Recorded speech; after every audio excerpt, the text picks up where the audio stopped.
Great words reveal the heart of a person. Ana nga si Ninoy Aquino, ingon gyud siya, the Filipino is worth dying for. Og niuli gyud siya, og namatay siya. Apan, ang iyang mga pulong ni tukma gyud sa iyang hunahuna og sa iyang kasing-kasing. Si Dr. Jose Rizal, niingon siya, the young people is the hope of the nation.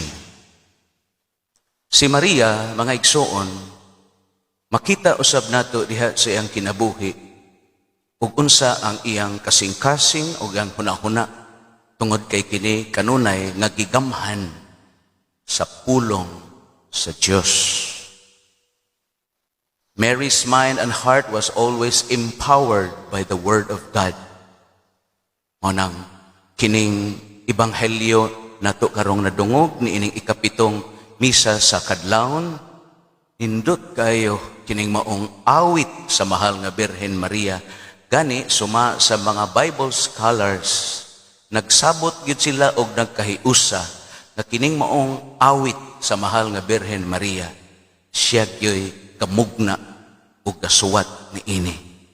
Nya makita nato diha sa iyang awit nga tataw ug klaro gyud kaayo sa mahal nga Birhen Maria ang iyang paglaom, ang iyang pagsalig, ang iyang paghigugma ug karon ni awit siya sa iyang pasalamat ngadto sa Ginoo.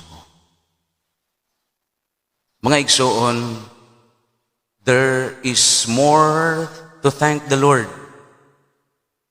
There is more reason to thank the Lord. Mayunta nga ato ng makatunan, isip ta mga Katoliko Kristiyanos, nga dili lang yun ta magsigig pangayo sa Ginoo, nga sa unang pung nga atong malitok kada adlaw, pasalamat ug pagday gayud unta sa Ginoo. Salamat kay niining siyam kakadlawon, bisan dili sayon kay lami man ginang ikatug, pero ato yung gibangon ang atong kaugalingon ug niapilta niining halad sa Santos nga Eucharistia. Kay isip ta mga Katoliko Kristiyanos, ang misa mao ang pinakalabing taas nga matang sa pagampo isip ta mga Katoliko Kristiyanos. It is the apex, it is the summit of our Christian faith. O bitaw na nga dumduma gid ninyo na kada Domingo malipay unta kamo nga Miyerkules pa moingon na mo, ay hapit na yung Domingo. Dili kay inig Sabado moingon na mo, kakapoy Domingo na pud ugma. Uy kapait. Kay ngano? Pagkadaghan yun natong wa pangayua sa Ginoo, pero iyang gihatag nato, di lang ta makamatikod, kay nga naman, nagpasulabi man ang atong tawhanon nga mga laraw nga gipangayo nato sa Ginoo. Pero labing tinuod, there is more reason to thank the Lord. Kay nga naman, sus, pagkadaghan nga wa nato pangayua sa Ginoo, apan iyang gihatag nato. Kinsa mo nangayo na tughangin, wa may nangayo na tughangin, Ginoo taga-imig hangin. Pero sirad-an sa Ginoo ang tinubdan sa hangin, na mga matay tang tanan, kay wa tay maginhawa, di ta kaginhawa. Pero gihatag na, sa wala pa tamataw, gihanay ng Ginoo, gihanay na sa Ginoo ang tanan, tubig, mga kakahuyan, mga hayop, mga ang adlaw, sus, ug dili pa pagawason sa Ginoo ang adlaw na mga matay ta. Ang mahal nga Birhen Maria karon nining ebanghelyo nga atong nadungog, ni awit gid siya sa awit tungod sa iyang awit sa pasalamat, kay klaro kaayo alang niya nga ang tanan nga nanghitabo sa iyang kinabuhi, nahitabo gumikan sa gahom, sa gugma, ug sa kaluoy sa Ginoo, mga igsoon. Ug hinaot pa unta nga kanunay tang makakita ni ana sa atong kinabuhi nga nanghitabo usab mga igsoon. There are 4 kinds of givers. Na giingon nila nga reluctant giver, na sa giingon o casual giver, na sa giingon o thoughtful giver, na sa giingon nga gifted giver. Kinsa maning reluctant giver? Mo ni mga tao nga makadungog gali sila o naay mga tao nga mangayo o maghisgot galig amot or paghatag. Murag tugkan sila hubag-hubag sa ilang lawas. Kulbaan sila basta maghisgot nag tabang o pangayo. Reluctant giver. For my money is my business. Ang akong kwarta para ra gyud nako. Para ra sa akong kaugalingon. Reluctant giver. Casual giver. Muhatag na lang sila kay obligado man. Wamtay mahimo. Manang muhatag sila kay na obligado ko. Labi nagmuagi ang sibot na obligado ta. Manang subok gihapon para nila sakit alang nila nga muhatag. Thoughtful giver. They find joy in giving. Malipay sila kung sila makatabang ug makahatag ngadto sa uban. Thoughtful giver. They find joy. Ilang ikalipay gyud nga manghatag sila. Di ligid sila magpanuko kay alang nila ikalipay nila ang paghatag. Gifted giver. The great joy of sharing kay gitamda nila ang gisulti diha sa balaang kasulatan nga ningon si San Pablo, God loves a cheerful giver. Ang Ginoo mahigugubang gyud tao nga malipay nga nanghatag. Higugmaon ka sa Ginoo kung malipayon ka maghatag, di ka magbagulbol. Mga igsoon. Ug gitamda nila ang gisulti ni San Pablo, it is better to give than to receive. For that is the very law of nature. Life becomes more meaningful if we live for others. Mga igsoon.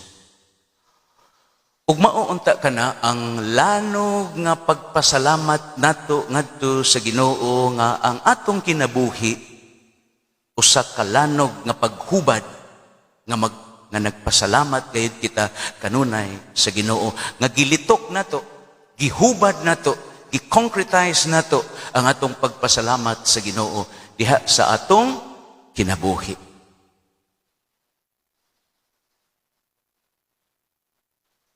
Nasina si Cain sa halad ni Abel. Kaya nga naman, si Abel, naghalad siya sa Ginoo sa mga gamo, sa mga prutas, sa mga bunga sa iyang paghago dito sa uma. Mao na nga nahibong si Cain, ngano man ang aso nga halad ni Abel, sus, nisaka man gyud. No? Nisaka. Nga daw nakamatikod si Cain nga, sa maning halad niya ni Abel. Pero kining ako, samtang ko naghalad, wa man gyud usaka ang aso. Nasina si Cain. Kay unsa man day gihalad ni Cain? Ay, nakakita man siya kandi nga libat ug mata. Unya masakiton man kandi nga. Nakakita man siya mga mananap, mga hayop niya nga mga masakiton. Siya, amo niya itong ihalad. Muna nga, wala mahimuot ang Ginoo sa iyang halad ni Cain.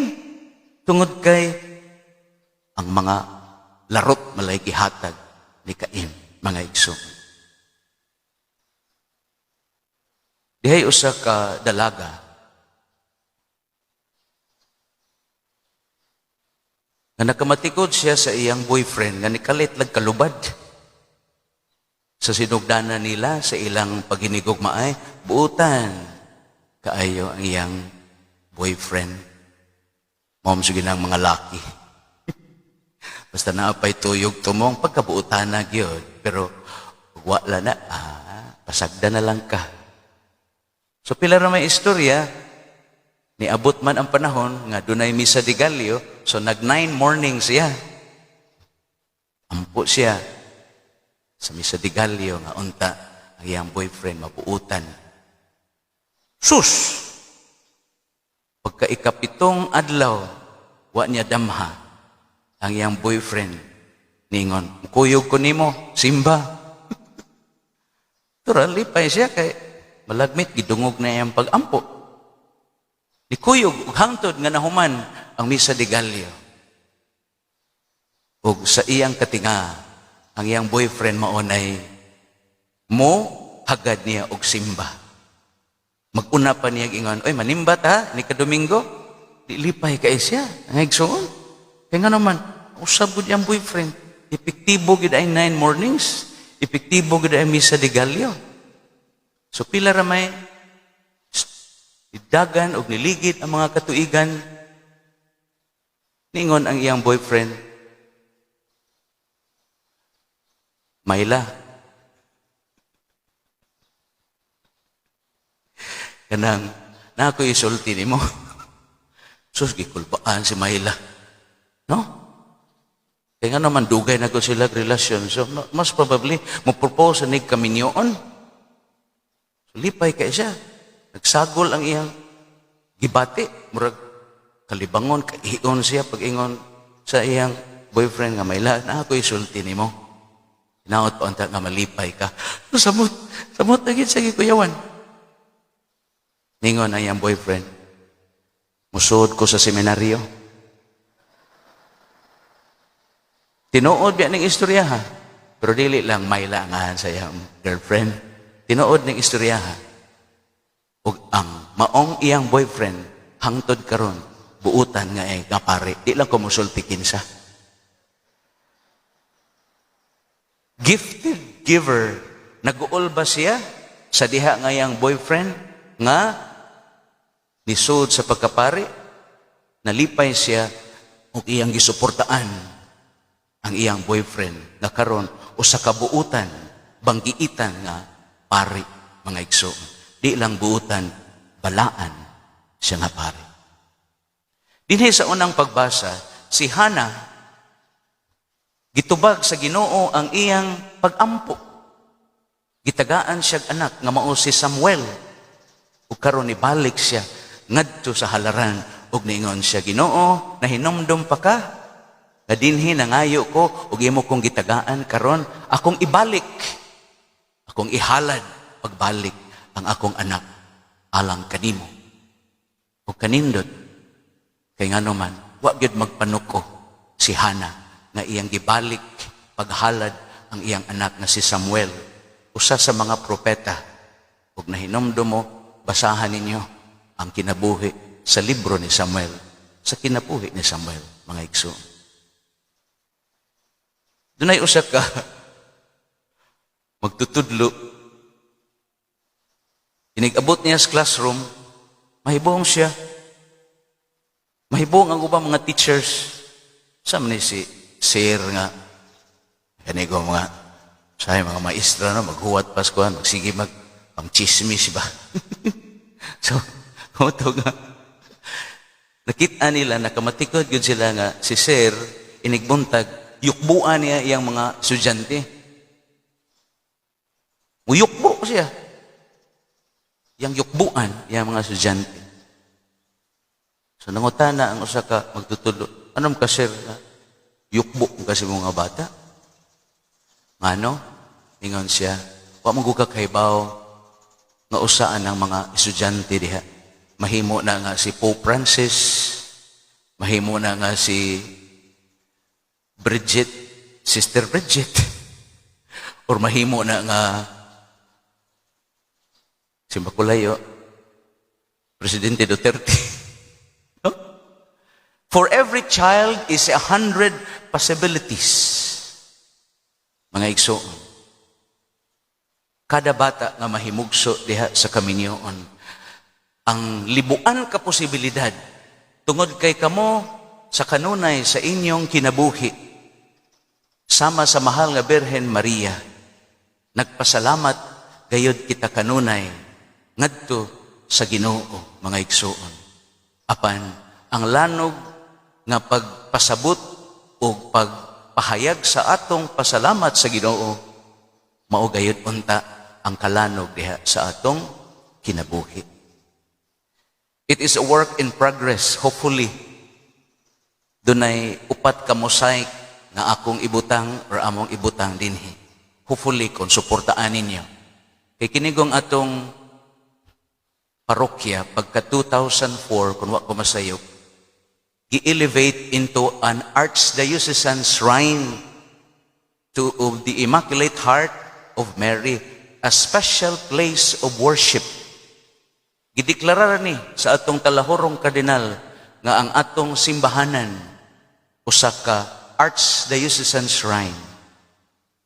Diin ang matag mga tao nga moanhi dinhi adunay talagsaon nga grasya nga iyang madawat gumikan sa iyang pagbisita, pagpamalandong, pagampo dinhi niining atong balay alampuanan. Nang ato gid ning hopefully paninduton pagyud ang atong simbahanan. Work in progress. Upat ka mga pulong sa mahal nga Birhen Maria nga naghubad sa iyang huna-huna kasing-kasing kalag uban sa Ginoo. Fiat karon nga gibasa ang iyang Magnificat, Stabat o Sosya. Kung sa may buot ipasabot anang upat ka mga pulong, mga igsoon, hopefully mahitabo na. Kay doon na may 4 evangelists. Doon na may mga upat ka mga ebangelista nga nisuwat sa kinabuhi sa ebanghelyo sa mga pagtulunan sa atong Ginoo. Si San Lucas, si San Marcos, si San Juan ug si San Mateo. Nga hopefully ang mosaic kay lagi na may giingon, a single picture speaks 1,000 words. Hopefully kita nga motan-aw sa hulagway, sa dagway, mga igsoon. Matandog ta ug maukay ug daghang mga hunahuna nga mamugna diha sa atong kaugalingon ug diha nga namugna sanglit kay kini linamdagan man sa Espiritu Santo diha sa kabahandianon sa kinabuhi sa mahal nga Birhen Maria, kita sad mahisama gayud sa mahal nga Birhen Maria. For Mary is the model of discipleship. Kinsa manggay labing suod sa Ginoo. Kinsa manggay labing nakakita sa panghitabo sa Ginoo. Ang mahal nga Birhen Maria. Sukad sa pagkatao sa bata, hangtod yun siya dito nga nagkumbitay sa krus. Ug hangtod nga ang Ginoo misaka sa langit, dito yun saksi ang mahal nga Birhen Maria, mga igsoon. Ug mao na nga kining Misa de Gallio gihatag ni nato sa simbahan diin ang siyam kagabii gipamalandungan nato ang kinabuhi sa atong mahal nga hinahan aron kita nga niila nga si Kristo mao'y atong Ginoo sama ni Maria mahusay mahitabo diha sa atong tagsa-tagsa ka kinabuhi. Fiat. Masama ng fiat. Dili na siya silingan sa tong it's. Fiat meaning niingon ang mahal nga Birhen Maria sa duha ka kadlawon nga milabay. Ginoo, kay imo ra man kong sulugon, matuman ang imong gipamulong diri kana. Mao na ang yes sa mahal nga Birhen Maria, mga igsoon. Di man sayon, doon na may mga panahon sa atong kinabuhi nga lisod kay sabton ang mga pamaagi sa Ginoo. Apan we have to trust, musalig ta diha kanunay sa Ginoo. Kay ang Ginoo dili bakakon. Di sad mahitabo gyud nga binuangan ta sa Ginoo. Di gyud na mahitabo. Di man tingali nato masabtan, apan dili na mahitabo nga ang Ginoo makaako siya sa pagbinuang nato. Mao na nga ang mahal nga Birhen Maria.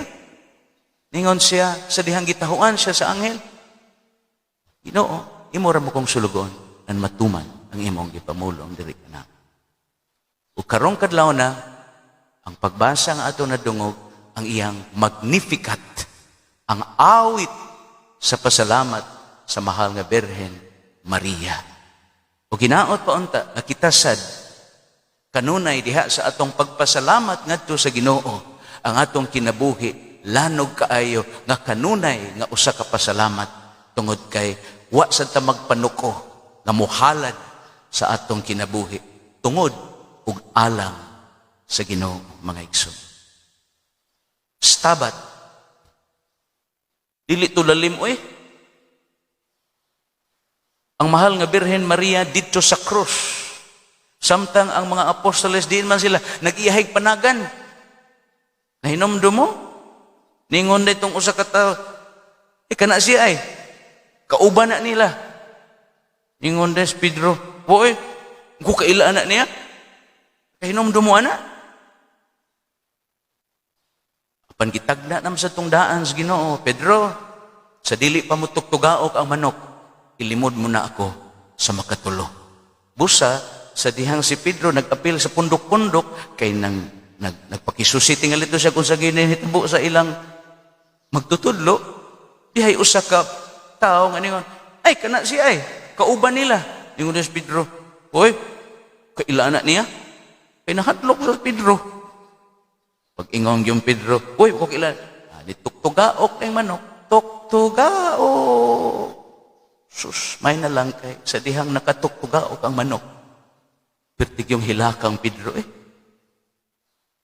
Nagbasol yun siya. Imagine, kita siya sa tanan nga gihimo sa Ginoo, ang mga buta nakakita, ang mga bakol nakalakaw, patay, nibangon kay gutoy pirming kuyog sa Ginoo si Pedro. Pero sa panahon sa diha nga gikinahanglan nga ikaw mo padayag sa imong pagtuo sa imong magtutudlo, ningon si Pedro, oy, ilaan na niya ilan na niya. Pero ang mahal nga Birhen Maria, mga igsoon, dito sa tiilan sa krus, naghilak siya, nagmukatawa siya. Dihay, hinomdo mo ato, dihay nakukuhan siya ang pangalan, dihay pa kus mabulo.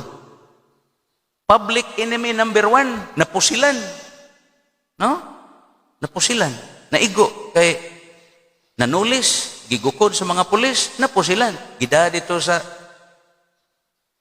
Babulo Police Station. So, tapukan des radyo, balita diyan, si Kuan, dire sa Kuan. Sus, ang inahan. Taga Mandawi, tumtaa. Sus, ang inahan. Dito des Babulo Police Station. Diba, pamukunsay kaingon sa inahan. Sus, ayaw taon na ninyo. Kastigua, ayaw taon na ninyo. Pinuangi. Tanawa no? Ang iyang anak, public enemy number 1. Pero unsay gisulti sa inahan, pagkabuutan, nidupag dito inahan, kay maumagod na, kasing-kasing sa inahan, nga igsoon.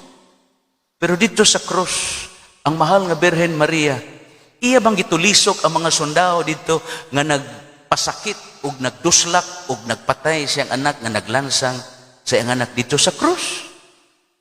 Wala gyud. Wa gyud bati o wa gyud panghimaraot ang gisulti sa mahal nga Birhen Maria dito sa tiilan sa krus.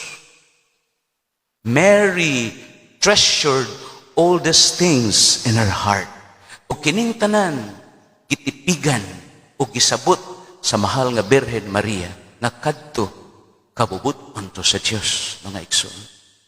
Dili tulalim, ikaw inahan magsud-ong ka kabuutan aning akong anak. Ang 5 ka buok pan og 2 ka buok isda iyang gipadaghan samtang gutom mo, gipakaon mo, gipabawnan pamangali mo. Nya nagwali ni siya sa gingharian sa Dios nga maghinigugmaay ta, magpinasayloay ta, pero tan-awa unsay inyong gibuhat. Ningon ba ang mahal nga Birhen na? Dito ra gyud siya sa krus. Naghilak, nagpako ug ang tanan iyang gitipigan ug iyang gisabot diha sa iyang kinabuhi. Stabat. Sosya. Sa magi ikaupat, Monsignor Roger Fuentes. Si Monsignor Roger Fuentes, ipadala gid ni siya sa atong talahorong kardinal aron pagtuon og Mariology dito sa Roma. Tulo ka tuig siya dito nagtinun-anay. So mo na ni konsulta ko niya unsa magi ikaupat nga puong siya kanang sosya. Unsa man ang sosya? Mary lovingly consented. Mary lovingly emulated the suffering of her son. Sige, mao man kini ang tanan. Mao kana mga igsoon, giunsa sa pagpasalamat sa mahal nga Birhen Maria sa Ginoo nga nakita niya nga ang tanan nga iyang gilauman, ang tanan nga gitaho sa Ginoo kaniya nang hitabo yun. Mao kini mga igsoon nga kita sad, no? Tinuod daghan ta gipangayo sa Ginoo. Katungod na nato nga mangayo ta sa Ginoo. Pero hinaot pa unta nga diha sa atong pagpangayo sa Ginoo, di sad ta malimot nga we become gifted giver. Ikalipay nato. Mag-ambak-ambak ta sa kalipay, kita pa'y mangita sa paagi nga makatabang ta sa uban. Dili na kinahanglan pa sultian ta, kundili ikalipay, mangita ta sa panahon nga makatabang ta sa uban. Kay it is lagi, matod pa ni Pope Francis, it is the law of nature that we live for others. Ang sapa, dili mo inom sa iyang kaugalingong tubig. Ang kahoy, dili mo kaon sa iyang kaugalingong bunga. Ang adlaw, musilang, dili para sa iyang kaugalingon. Ug ang mga buwak, ang kaalimyon sa mga buwak, dili para aron iyang simhuton. Ang tao usab, kita, mas labi nga makabot nato ang kahulugan sa atong kinabuhi tungod kay atong gihatag, will live for others. Yes, it is good that we are happy. Life is good that we are happy. But life is more meaningful if we make people happier and we make people happy because of us. Ayaw na mo sigig pangayo. Ang Ginoo nahibaw na siya unsay atong gikinahanglan. Mas labi nga karong panahon na. Bisa na aning pandemic. Ambot ako na ba ning nawali? Bisa na aning pandemic, mga igsoon. Apan, muawit yapon ta. Ato gyapong ipadayag ang atong pagpasalamat ngadto sa Ginoo, mga igsoon. It is not just negative, but there are also positive things because of this pandemia. So, ako na ba ninawali nga, pagka 3rd o pagka 4th century, dunay kagaw, kay kinigong kagaw, mga igsoon, every 100 years, mubalik din siya. According to history. So, naabtan kita sa atong panahon karon. After 100 years, niya na po ning kagaw. After 100 years, mubalik na po ning kagawa. Pero pagka 3rd o pagka 4th century, dunay kagaw nga nitungha. Tungod sa bangis sa maong kagaw, mga igsoon, mga 80% mga matay. Mao na nga tungod kay daghang mga matay, mao na nga ang mga patay diha sa dalan nagpasad, walay makahipos. Walay makahipos kay ngano man ang uban nangahadlok man so nanagan, nagpalayo ni adtong maong mga lungsod na ang maong kagaw. Mga igsoon, sus, luoy kaayo. Ang uban dito tao nga matay lasdan, way ni atiman. Pero dihay gikatingad-an nga dunay pundok sa mga tao nga wa gyud mahadlok sa kagaw. Wa gyud sila mahadlok sa mga kagaw. Nga igsoon. Ilang gipamunit ang mga patay, ilang giatiman ang mga kadtong naigo sa kagaw, pundok sa mga tao. O gitan-aw nya gi suwat ginis kasaysayan. Who were these people? They were the Christians. Mauna nga mautoy usa ka higayon nga ang Kristyanismo nikatap ditaghan tungod ni adtong mga Kristiyanos nga nagpakita sila nga wa sila mahadlok nga magpanuko nga nitabang sa mga masakiton mga igsoon. Kita karon as Christians naputos tas atong kahadlok mga igsoon. Physical distancing, wearing of mask, pero wa mo kumingon nga di lang gid ta motuman. After all lagi taas na akong wali. After all lagi, para nako kining coronavirus, nagpasabot lang gini nga ang kinabuhi lagi tandugonon ug ang kinabuhi mahupas gid. Ang Ginoo bitaw, iya man tong gilantaw gyudaan ang taliabot niyang kamatayon. Iya gitong giandam ang iyang kamatayon. Death is inevitable. Musugot mo og dili. Kitang tanan, mga matay kita. Pero sa paagi nga mamatay ta, kanindot, for we die in the name of Jesus, with Jesus, through Jesus. So wala tayo angay kabalakan, kay niingon man ang Ginoo, si bisan kinsang nagatuo kanako, bisan tuod siya mamatay, mabuhi. Ang kuya o nagnituo ba mo? Mga igsoon. Manay kapait. Manang wagi santos, basaha ragod ang kinabuhi sa mga santos, wagi santos nga sa adlaw sa ilang kamatayon, nagkurog sila o nahandlok sila. Ang bag-o lang santos, si Akutis, no? Batanon. Hangtod karon, ang iyang patayng lawas is incorruptible. Pero matanaw kas naong ni Akutis, nindot kayo iyang kamatayon. Nindot kayo. Ako na gining namatikdan. Dato galing mamatay, no? Kuyawan. Pero pobre mamatay. Dako kay ngisi. Dito, tanawa ragod ninyo. Makamatikod mo. Basta dato. O kumingon nga tanan dato. Pero sagad yun, tanawa ninyo.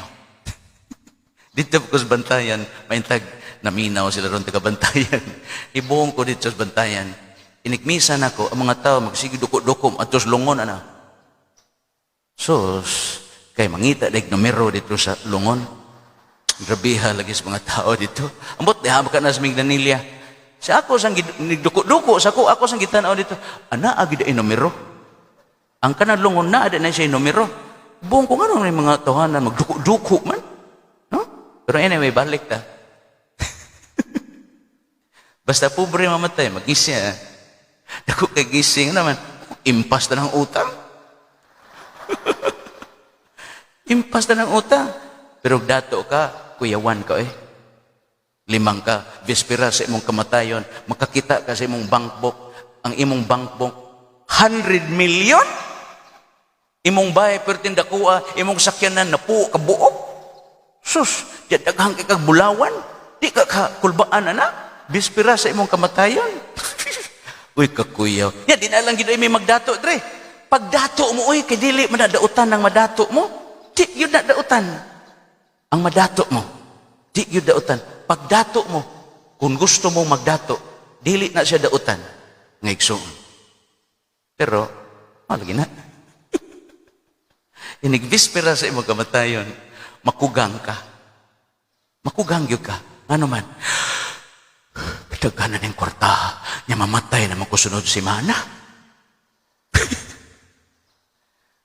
There is reason to thank, the more to thank the Lord. Ako'y nabantayan. Hapit ako mahuman. May na iniguli ninyo, hayag na. Mahuman na siya tuyo, yun. Diba? Nga naman, si Kristo ang kahayag. gikantas kangit-ngit, pero sa dahang ni simba ta, pag-abot na to sa ato, hayag na. Klaro na kaayo itong paglakaw. Last na lang ni. Ako'y namatikdan.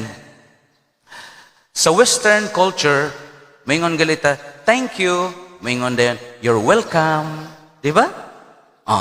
Dinhi sa nasod sa Pilipinas, labi na kita mga suon, salamat. Maingon din ta, way sapayan. No? Pero na ako'y namatigdan, yung mo ni akong gihimo, gyud basta na mo pasalamat ako, mo gina akong itubag. No? E dito pa ko sa bukid, doon ako'y gika-istorya nga tiguang dito. Kanya, ningon ko niya, salamat nang ha. Okay. Ipainom minyag tubig. No? Giatiman minyag, entertain minyag. Sa bukid. Uy, kanindot sa tubag sa tiguang. Kunang salamat ha, sa Ginoo, Padre. Kanindot sa iyang tubag. No? Sa Ginoo, Padre.